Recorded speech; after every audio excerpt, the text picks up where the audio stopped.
Assalamualaikum warahmatullahi wabarakatuh. Saya atas nama Atira Muslimin dengan NIM 20.04.01.0086.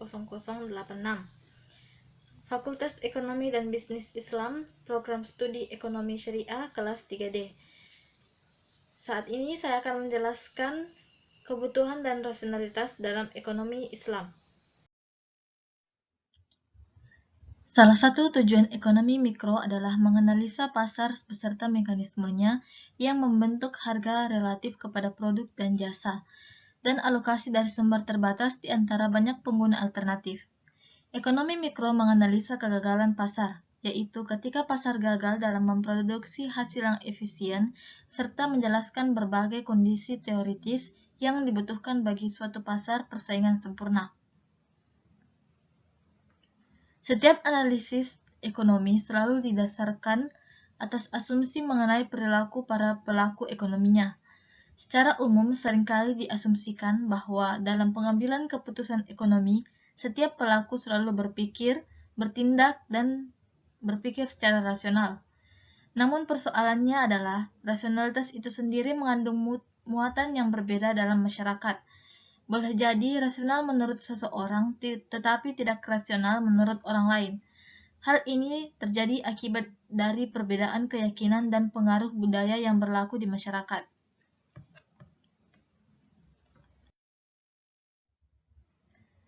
Pengertian asumsi rasionalitas. Rasional adalah lawan dari irasional. Secara bahasa diartikan seperti ungkapan rational human beings, atau manusia yang dapat berpikir, rational behavior atau perilaku yang masuk akal, dan juga mengandung makna measurable in metrical units, yaitu dapat diukur dengan satuan angka, agreeable to reason atau dapat disetujui dengan pertimbangan akal budi atau alasan, pertaining to or acting in conformity to reason, bersinggungan atau bertindak sesuai akal budi. Makna tersebut dapat diambil intinya bahwa rasional mengandung pengertian tentang keputusan dan tindakan yang didasari atas pertimbangan akal budi. Konsep rasionalitas ini telah mengakar kuat sejak masa neoklasik. Gagasan bahwa konsep ini sebenarnya muncul dari Jeremy Bentham. Meskipun banyak ekonom menyangka bahwa konsep ini dirujukan dari ide Adam Smith. Menurut Bentham, tindakan rasional manusia adalah pemuasan diri untuk memperoleh kesenangan dan menghindari rasa sakit, bukan semata-mata sebagai cara pemenuhan motif ekonomi manusia dalam pasar. Selanjutnya, jenis-jenis rasionalitas. Ada dua jenis rasionalitas, yaitu rasionalitas kepentingan pribadi atau self-interest rationality dan person-name rationality. Yang pertama, rasionalitas kepentingan pribadi. Dalam ilmu ekonomi menurut Edgeworth adalah bahwa setiap pihak digerakkan hanya oleh self-interest. Hal ini mungkin saja benar pada masa Edgeworth. Tapi salah satu pencapaian dari teori utilitas modern adalah pembebasan ilmu ekonomi dari prinsip pertama yang meragukan tersebut. Self-interest tidak harus selalu berarti memperbanyak kekayaan seseorang dalam satuan rupiah tertentu. Kita berasumsi bahwa individu mengejar berbagai tujuan, bukan hanya memperbanyak kekayaan secara moneter. Dengan demikian, self-interest sekurang-kurangnya mencakup tujuan-tujuan yang berhubungan dengan prestige, persahabatan, cinta, kekuasaan, menolong sesama, penciptaan karya seni, dan lain-lain. Kita dapat juga mempertimbangkan self-interest yang tercerahkan, di mana individu-individu dalam rangka untuk mencapai sesuatu yang menjadikan mereka lebih baik. Pada saat yang sama, membuat orang-orang di sekelilingnya menjadi lebih baik pula. Yang kedua, person-name rationality. Teori utilitas modern yang aksiomatis tidak berasumsi bahwa manusia bersikap mementingkan kepentingan pribadinya. Teori ini hanya berasumsi bahwa manusia menyesuaikan preferensinya dengan sejumlah aksioma. Secara kasarnya, preferensi-preferensi tersebut harus konsisten. Individu-individu menyesuaikan dirinya dengan aksioma-aksioma ini tanpa harus menjadi self-interested.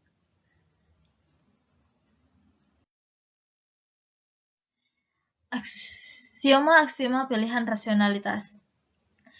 Yang pertama, Kelengkapan. Asumsi ini menyatakan bahwa jika individu dihadapkan pada dua situasi A dan B, maka ia dapat selalu menentukan secara pasti salah satu dari tiga kemungkinan, yaitu yang pertama, A lebih disukai daripada B, yang kedua, B lebih disukai daripada A, dan yang ketiga A dan B keduanya sama-sama disukai. Yang kedua, transivitas. Asumsi ini menyatakan bahwa pilihan individu bersifat konsisten secara internal. Contohnya, jika seseorang berpendapat bahwa A lebih disukai daripada B dan B lebih disukai daripada C, maka tentu ia akan mengatakan A harus lebih disukai daripada C. Asumsi ini menyatakan bahwa pilihan individu bersifat konsisten secara internal. Yang ketiga, kontinuitas. Asumsi ini menyatakan bahwa situasi-situasi yang mendekati pilihan, maka situasi tersebut harus pula menjadi prioritas pilihan. Kecenderungan itu menggiring manusia secara natural dan naluriah membangun preferensinya. Contohnya, jika seseorang menganggap A lebih disukai daripada B, maka situasi-situasi yang secara cocok mendekati A harus juga lebih disukai daripada B.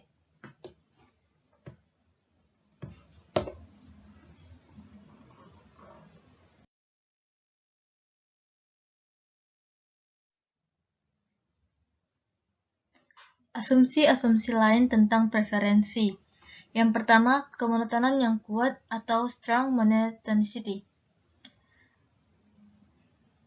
Maksudnya, lebih banyak berarti lebih baik. Biasanya kita tidak memerlukan asumsi sekuat ini. Asumsi ini dapat diganti dengan yang lebih lemah, yakni local non-station. Local non-station. Asumsi ini menyatakan bahwa seseorang dapat selalu berbuat lebih baik, sekecil apapun, bahkan bila ia menikmati sedikit perubahan saja dalam keranjang konsumsinya. Dan yang ketiga, konveksitas ketat atau strict convexity. Asumsi ini menyatakan bahwa seseorang lebih menyukai yang rata-rata daripada yang ekstrim. Tetapi selain daripada makna ini, asumsi ini memiliki muatan ekonomis yang kecil. Strict convexity merupakan generalisasi dari asumsi neoklasik tentang diminishing marginal rates of substitution.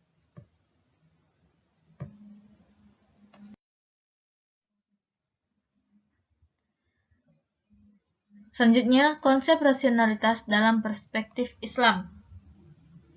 Jika dalam ekonomi konvensional, manusia disebut rasional secara ekonomi jika selalu memaksimumkan utility untuk konsumen dan keuntungan untuk produsen, maka dalam ekonomi Islam, seorang pelaku ekonomi, baik produsen maupun konsumen, akan selalu berusaha memaksimalkan maslahah.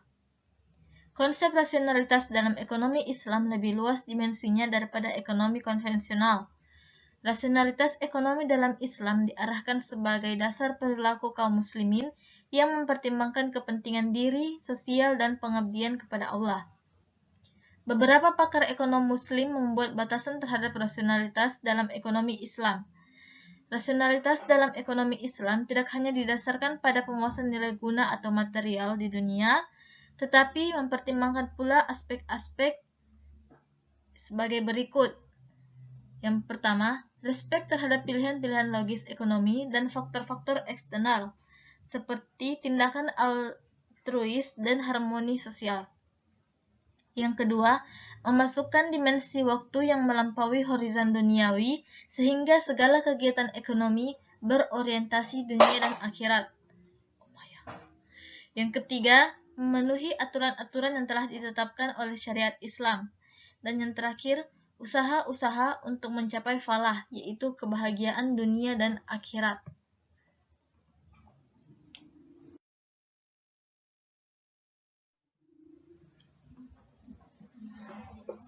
Montzelkaf dalam buku Ekonomi Mikro Islam oleh Anita Rahmawati menguraikan beberapa prinsip dasar dalam rasionalitas ekonomi Islam. Yang pertama, the concept of success.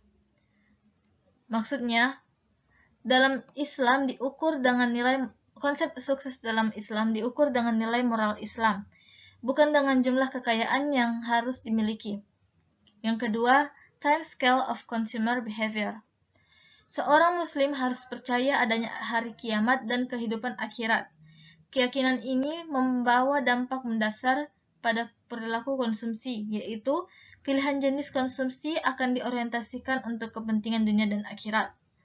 Probabilitas kuantitas jenis pilihan konsumsi cenderung lebih variatif dan lebih banyak karena juga mencakup jenis konsumsi untuk kepentingan akhirat. Ketiga, concept of wealth. Harta merupakan anugerah Allah dan bukan merupakan sesuatu yang dengan sendirinya bersifat buruk sehingga harus dijauhi secara berlebihan. Harta merupakan alat untuk mencapai tujuan hidup jika diusahakan dan dimanfaatkan secara benar. Yang keempat, concept of goods. Harta benda atau barang merupakan karunia yang diberikan Allah kepada manusia. Islam telah menganjurkan untuk mengkonsumsi barang-barang yang termasuk dalam kategori halal dan at-thayyibat, yaitu barang-barang yang baik dan suci. Sebaliknya, barang-barang yang haram seperti minuman keras, babi, bangkai, dan lain-lain dilarang dalam Islam. Yang kelima, ethics of consumption. Islam memiliki seperangkat etika dan nilai yang harus dipedomani manusia dalam berkonsumsi, seperti keadilan, kesederhanaan, kebersihan, tidak melakukan kemubaziran, dan tidak berlebih-lebihan. Sementara itu, dalam konteks rasionalitas dalam konsumsi yang lebih spesifik, fahimkan membedakan antara maslahah dan keputusan atau utility. Maslahah didefinisikan sebagai the property or power of a good or service that prompts the basic elements and objectives of the life of human beings in this world.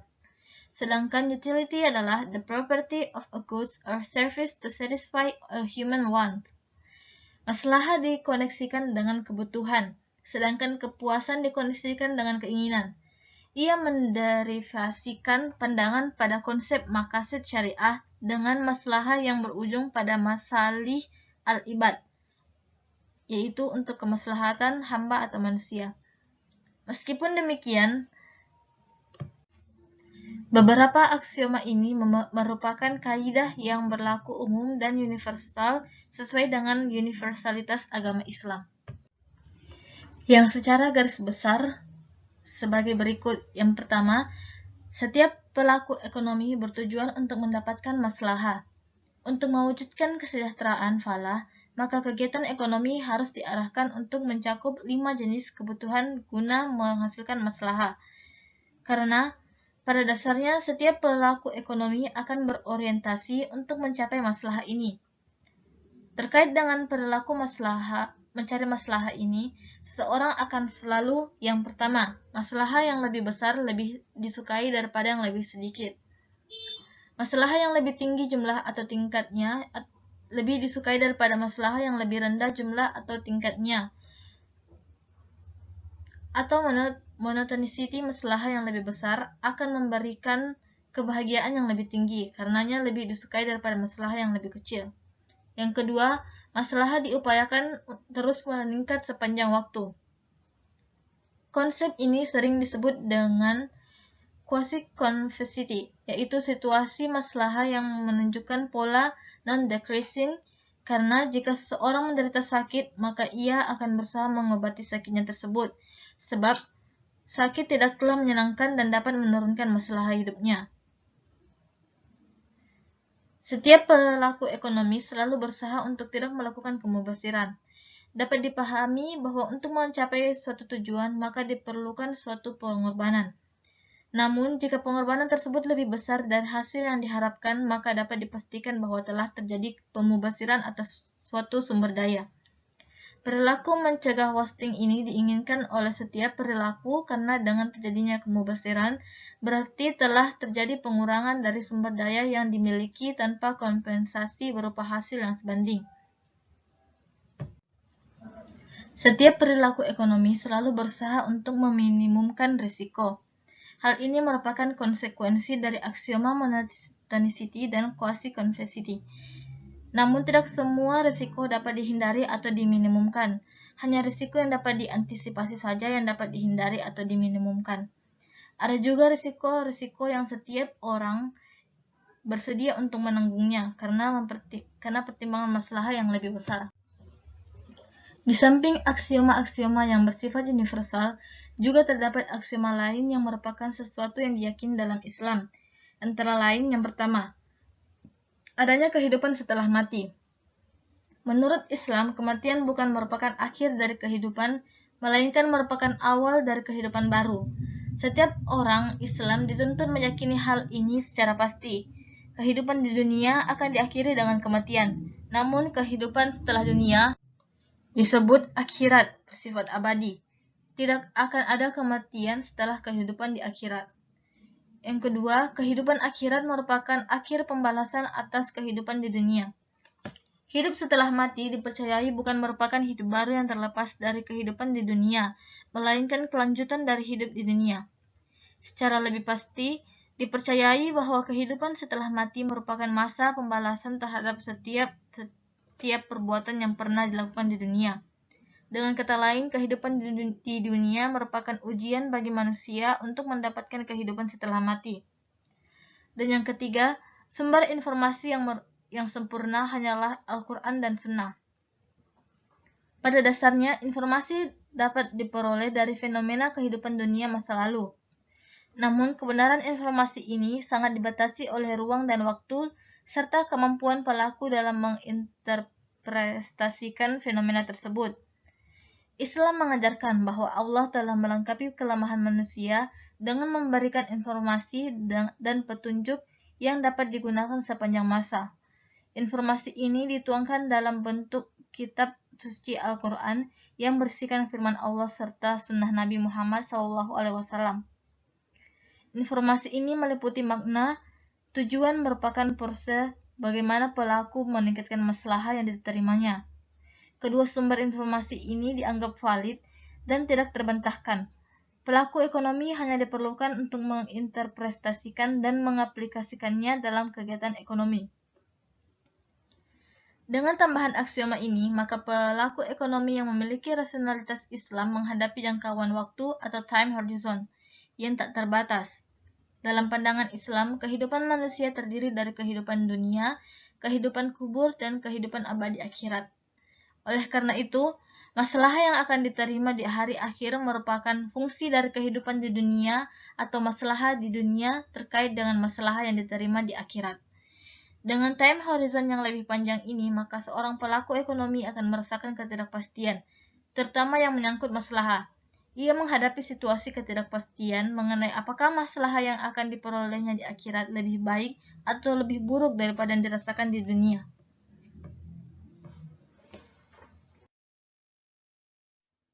Selanjutnya, etika dan rasionalitas dalam Islam. Aspek moral atau etika dalam ekonomi konvensional dianggap sebagai batas ilmu ekonomi karena perilaku etis dipandang sebagai perilaku tidak rasional. Tindakan etis seringkali diartikan sebagai pengorbanan kepentingan individu atau material untuk mengedepankan kepentingan sosial atau non-material.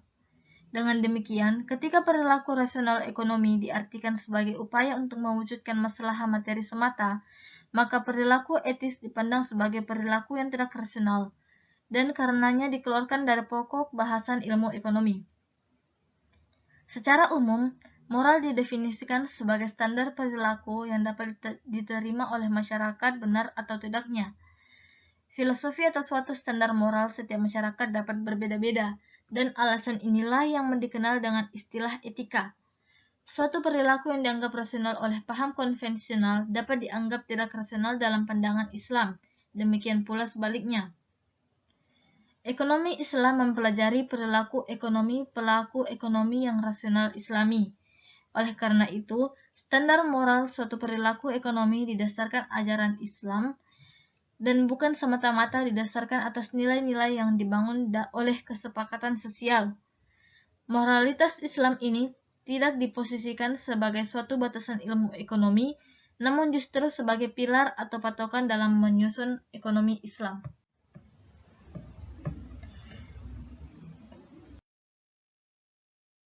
Itulah yang dapat saya jelaskan mengenai kebutuhan dan rasionalitas dalam ekonomi Islam. Kesimpulan yang dapat diambil ialah Rasional mengandung pengertian tentang keputusan dan tindakan yang didasari atas pertimbangan akal budi. Ada dua jenis rasionalitas, yaitu rasionalitas kepentingan pribadi dan person aim rationality. Terdapat tiga sifat dasar dalam aksioma rasionalitas, yakni kelengkapan, transivitas, dan kontinuitas. Asumsi lain tentang preferensi ialah, yang pertama, kemonotonan yang kuat, yang kedua, local non-citation, yang ketiga, konveksitas ketat. Konsep rasionalitas dalam perspektif Islam antara lain the concept of success, time scale of consumer behavior, concept of wealth, concept of goods, ethics of consumption. Perilaku rasional ekonomi diartikan sebagai upaya untuk mewujudkan masalah materi semata. Maka perilaku etis dipandang sebagai perilaku yang tidak rasional dan karenanya dikeluarkan dari pokok bahasan ilmu ekonomi. Sekian dari saya, kurang dan lebihnya mohon dimaafkan. Saya akhiri dengan ucapan wassalamualaikum warahmatullahi wabarakatuh.